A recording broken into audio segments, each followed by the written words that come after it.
Hydra is the Nazi deep science division, led by Johann Schmidt.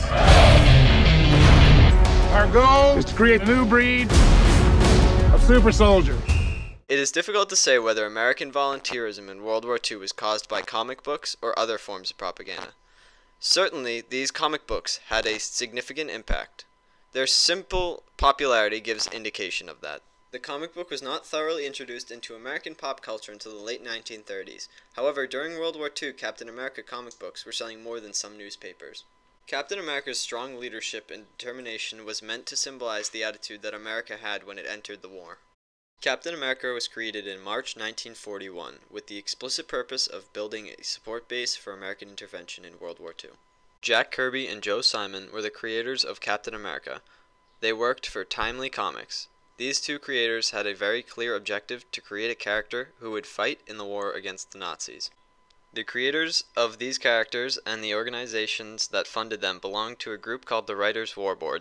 The WWB was a group of writers, artists, and other influential members of the media that devoted its time to the propagation of the United States war effort. Although it was privately run, the WWB received substantial government funding. While Kirby and Simon may have had specific ideas about the war and how their character would be portrayed, the WWB was definitely in control as to how their enemies were portrayed. That is, the creators had control over how the audience saw their heroes, but the WWB had control as to how the audience saw the villains. Captain America is shown here punching Adolf Hitler in the face. The room has German soldiers in it and swastikas symbols all around. Captain America is overpowering the inferior Nazis despite being outnumbered in the comic. Captain America is also larger in size compared to the soldiers, which also shows the captain's superiority. Bucky is also featured on the cover, and he is just a normal kid. This allows the target audience to feel as if they have a spot in the war as well.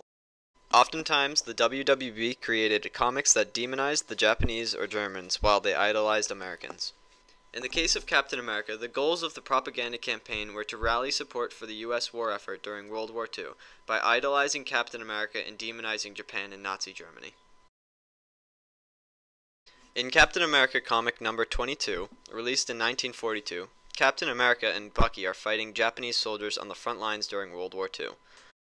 Bucky is here once again to show that the average American can fight alongside their country too. This cover art features preconceived stereotypes of the Japanese with glasses, buck teeth, and small eyes. These stereotypes were used by Timely Comics to try to convince readers that their enemies were evil and inferior to Americans.